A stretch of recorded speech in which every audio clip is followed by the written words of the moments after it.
ನಾನು 10 ದಿನಗಳಿಂದನೇ ಧರ್ಮಸ್ಥಳದ ವಿರುದ್ಧವಾಗಿ ಏನೋ ಒಂದು ಷಡ್ಯಂತ್ರ ಪ್ರಾರಂಭ ಆಯಿತು. ಧರ್ಮಸ್ಥಳದ ಪಾವಿತ್ರತೆಗೆ ಧರ್ಮಾಧಿಕಾರಿಗಳ ವಿರುದ್ಧವಾದಂಥ ಹೇಳಿಕೆಗಳು ಶುರುವಾಯಿತು. ನಾನು ಧ್ವನಿಯನ್ನು ಎತ್ತದೆ ಯಲಹಂಕ ವಿಧಾನಸಭಾ ಕ್ಷೇತ್ರದಿಂದ 16ನೇ ತಾರೀಕು ನಾವು ಕಾರ್ ರ್ಯಾಲಿಗಳ ಮುಖಾಂತರ ಹೋಗಿ ಧರ್ಮಸ್ಥಳದ ಜೊತೆಯಲ್ಲಿ ನಾವು ಇರ್ತೀವಿ ಅಂತಕ್ಕಂಥ ಮಾತನ್ನು ಹೇಳಿದ್ವಿ. ಮೊನ್ನೆ 16ನೇ ತಾರೀಕು ನಾವು ನಾನು 200 ಅಂತ ಹೇಳಿದ್ದೆ. ನನ್ನ ನಿರೀಕ್ಷೆ ಮೀರಿ 400ಕ್ಕೂ ಹೆಚ್ಚು ಕಾರುಗಳಲ್ಲಿ ಸುಮಾರು 2000ಕ್ಕೂ ಹತ್ತತ್ರ ನಮ್ಮ ಮುಖಂಡರುಗಳು ಭಕ್ತರೆಲ್ಲ ಕೂಡ ಹೋಗಿ ಸ್ವಾಮಿಯ ದರ್ಶನವನ್ನು ಮಾಡಿ ಪೂಜ್ಯರಾದಂಥ ವೀರೇಂದ್ರ ಹೆಗ್ಗಡೆ ಅವರು ಕೂಡ ಧೈರ್ಯವನ್ನು ಹೇಳಿ ಬಂದ್ವಿ. ನಾವು ಧರ್ಮಸ್ಥಳದ ಜೊತೆಯಲ್ಲಿರ್ತೀವಿ. ಯಾವುದೋ ವ್ಯಕ್ತಿ ತಪ್ಪಿ ಮಾಡಿದರೆ ಅದು ಶಿಕ್ಷೆ ಆಗಲಿ, ಆದರೆ ಅದನ್ನಿಟ್ಕೊಂಡು ಧರ್ಮಸ್ಥಳದ ಪಾವಿತ್ರತೆಗೆ ಧಕ್ಕೆ ತರೋ ರೀತಿಯಲ್ಲಿ ಯಾರೇ ಮಾಡಿದ್ರು ಕೂಡ ನಾವು ಧ್ವನಿಯನ್ನು ಎತ್ತೀವಿ ಅಂತಕ್ಕಂಥ ಮಾತನ್ನು ಹೇಳಿದ್ವಿ. ಇವತ್ತು ಕೆಲವರು ಕಾಂಗ್ರೆಸ್ನ ನಾಯಕರು ಕೂಡ ಹೇಳಿದ್ರು ಇದರಲ್ಲಿ BJPಯವರು ರಾಜಕೀಯವರ ಮಾಡ್ತಾರೆ ಅಂತೇಳಿ. ನಾವು ಯಾವುದೇ BJP ಸಿಂಬಲ್ಲು ಹಾಕ್ಕೊಂಡಿರಲಿಲ್ಲ, BJP ಫ್ಲ್ಯಾಗ್ ಕಟ್ಕೊಂಡಿರಲಿಲ್ಲ, ಎಲ್ಲೋ BJP ನಾಯಕರಿಗೆ ಜೈ ಅಂತಲೂ ಹೇಳಲಿಲ್ಲ. ನಾವು ಭಗವದ್ಧ್ವಜ ಕಟ್ಕೊಂಡಿದ್ವಿ, ಹಿಂದೂ ಧರ್ಮಕ್ಕೆ ಜೈ ಹೇಳಿದ್ವಿ, ಮಂಜುನಾಥ ಸ್ವಾಮಿಗೆ ಜೈ ಹೇಳಿದ್ದೀವಿ. ಇದರಲ್ಲಿ ಯಾವುದೋ ರಾಜಕಾರಣ ಅವರೂ ಮಾಡಬಾರ್ದು, ನಾವು ಮಾಡಬಾರ್ದು. ಇದು ಒಂದು ಧಾರ್ಮಿಕ ಶ್ರದ್ಧಾ ಕೇಂದ್ರ. ಅದಾದಮೇಲೆ ಬೆಳಗ್ಗೆ ನಮ್ಮ ರಾಜ್ಯಾಧ್ಯಕ್ಷರು ಮತ್ತು ಎಲ್ಲ ಶಾಸಕರು ಬಂದರು, ಮತ್ತೆ ದೇವರ ದರ್ಶನವನ್ನು ಮಾಡಿ ಬಂದಿದ್ದೀವಿ. ಇದನ್ನು ಇಲ್ಲಿಗೆ ನಿಲ್ಲಿಸೋದಿಲ್ಲ. ಈಗಾಗಲೇ ನಾನು ನಮ್ಮ ಗ್ರಾಮಾಂತರ ಜಿಲ್ಲೆ ಬೆಂಗಳೂರು ನಗರ ಜಿಲ್ಲೆಯ ಎಲ್ಲ ನಮ್ಮ ಮುಖಂಡರು ಮಾತಾಡಿದ್ದೀನಿ. ನಾವೆಲ್ಲ ಕೂಡ ಧರ್ಮಸ್ಥಳಕ್ಕೆ ಹೋಗಬೇಕು ಅಂಥೇಳಿ. ಬುಧವಾರದಿಂದ ಆನೇಕಲ್ಲು, ನೆಲಮಂಗಲ, ದೊಡ್ಡಬಳ್ಳಾಪುರ, ಬಾಗೇಪಲ್ಲಿ, ಗೌರಿಬಿದನೂರು, ಚಿಕ್ಕಬಳ್ಳಾಪುರ, ದೇವನಹಳ್ಳಿ ಇಷ್ಟು ಜನಕ್ಕೂ ಮಾತಾಡಿದ್ದೀನಿ. ಇವತ್ತು ನಾನು ನಗರದ ನಮ್ಮ ಶಾಸಕರು ಕೂಡ ಮಾತಾಡ್ತೀವಿ. ಪಕ್ಷಾತೀತವಾಗಿ ಯಾರು ಬೇಕಾದರೂ ಹೋಗ್ಬೋದು, ಧರ್ಮಸ್ಥಳಕ್ಕೆ ತಾವು ಹೋಗಿ ಧರ್ಮಸ್ಥಳದ ಜೊತೆಯಲ್ಲಿ ನಾವು ಇರ್ತೀವಿ ಅಂತಕ್ಕಂಥ ಅಭಿಯಾನ ನಿರಂತರವಾಗಿ ನಡಿಬೇಕು. ಎಲ್ಲಿವರೆಗೂ ಈ ಅಪಪ್ರಚಾರ ನಿಲ್ಲಲ್ವೋ ಅಲ್ಲಿವರೆಗೂ ನಡಿಬೇಕು ಅಂತಕ್ಕಂಥ ವಿನಂತಿಯನ್ನು ಕೂಡ ಈಗಾಗಲೇ ಮಾಡ್ಕೊಂಡಿದ್ದೀನಿ.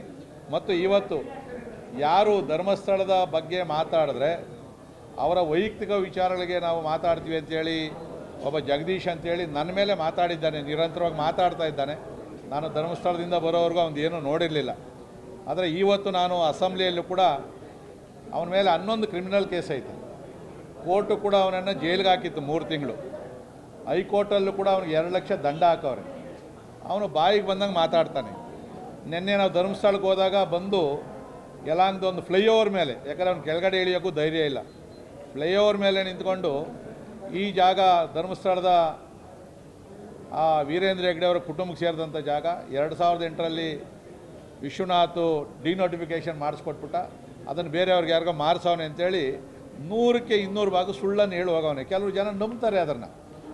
ಆಮೇಲೆ 100 ಕೋಟಿ ರೂಪಾಯಿ ದುಡ್ಡನ್ನು, ಬ್ಲ್ಯಾಕ್ ಮನಿಯನ್ನು ವೀರೇಂದ್ರ ಹೆಗ್ಗಡೆಯವರ ಮೈಕ್ರೋ ಫೈನಾನ್ಸಲ್ಲಿ ಇಟ್ಟಿದ್ದೀನಿ ಅಂತ ಹೇಳವನೆ ಅವನು. ನಿಮ್ಮ ಮಾಧ್ಯಮದ ಮುಖಾಂತರ ಎರಡೇ ಕೇಳ್ತೀನಿ, ಇನ್ನೂ ಸಾಕಷ್ಟು ಮಾತಾಡೋದೈತೆ, ಮುಂದಕ್ಕೆ ನಾನು ಮಾತಾಡ್ತೀನಿ.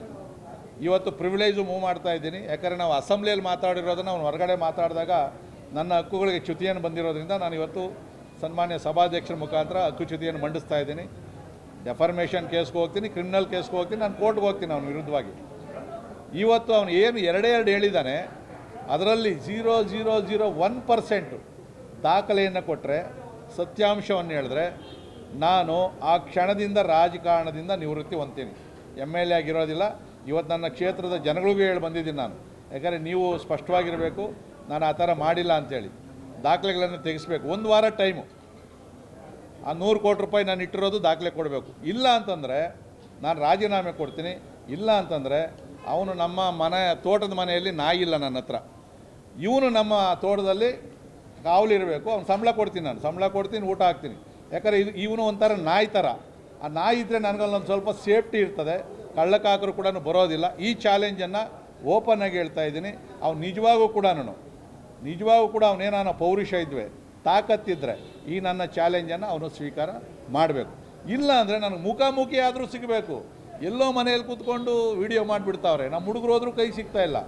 ಹೋಗವ್ರೆ ಸನ್ಮಾನ ಮಾಡಬೇಕು ಅಂತೆಲ್ಲ ಶಾಲುಗಿಲೆಲ್ಲ ತೊಗೊಂಡೋದ್ರು ಕೈ ಸಿಗ್ತಾಯಿಲ್ಲ. ದಯವಿಟ್ಟು ನಿನಗೆ ಆ ಥರ ದಮ್ಮಿದ್ರೆ, ಧೈರ್ಯ ಇದ್ದರೆ ನಾನು ಒಬ್ಬನೇ ಬರ್ತೀನಿ. ನನಗೇನು ಯಾವುದೇ ಹೆದರಿಕೆ ಇಲ್ಲ. ನನ್ನ ಎದುರು ಮುಕ್ತವಾಗಿ ಮಾತಾಡು, ದಾಖಲೆ ಕೊಡು, ಮಾತಾಡು. ಇದನ್ನು ಬಿಟ್ಬಿಟ್ಟು ಮುಖ್ಯಮಂತ್ರಿಗಳು ಕೊಲೆ ಮಾಡೋರು ಅಂತೇಳಿ ಅವನೊಬ್ಬ ಹೇಳ್ತಾನೆ. ಒಬ್ಬ ರಾಜ್ಯದ ಮುಖ್ಯಮಂತ್ರಿ ಬಗ್ಗೆ ಮಾತಾಡ್ತಾರೆ ಅಂದರೆ ಅವರು ಕಾಂಗ್ರೆಸ್ ಮುಖ್ಯಮಂತ್ರಿ ಅಲ್ಲ, ನಮಗೂ ಮುಖ್ಯಮಂತ್ರಿನೇ. ಒಬ್ಬ ಮುಖ್ಯಮಂತ್ರಿ ಮಾತಾಡಬೇಕು ಅಂದರೆ ಅವ್ರ ವಿರುದ್ಧ ಮಾತಾಡಬೇಕಾದ್ರೆ ನಾವು ಇಷ್ಟೊತ್ತಿಗೆ ರಾಜಕೀಯ ಮಾಡ್ಬೋದಾಗಿತ್ತಲ್ಲ, ತನಿಖೆ ಆಗ್ಬೋದು ಅಂತೇಳಿ. ಈಗಲೂ ಈ ಸರ್ಕಾರ ಸುಮ್ಮನೆ ಕಣ್ಣು ಮುಚ್ಕೊಂಡು ಕೂತ್ಕೊಂಡೈತಲ್ಲ. ಅದನ್ನೇ ಮುಖ್ಯಮಂತ್ರಿಗಳು ಹೇಳಿದ್ದು, ನಿಮ್ಮನ್ನೇ ಕೊಲಗಾರ ಅಂತ ಹೇಳ್ತಾವ್ರೆ, ಅಂಥವ್ರು ನೀವು ಬಿಡ್ತಾ ಇದ್ದೀರಿ ಅಂತೇಳಿ. ಇವತ್ತು ನಾವು ಅಸೆಂಬ್ಲಿಯಲ್ಲೂ ಕೂಡ ಅದ್ರ ಬಗ್ಗೆ ನಾವು ಮಾತಾಡ್ತೀವಿ. ಧರ್ಮಸ್ಥಳ ಜೊತೆಯಲ್ಲಿ ಕೂಡ ನಾವು ಇರ್ತೀವಿ.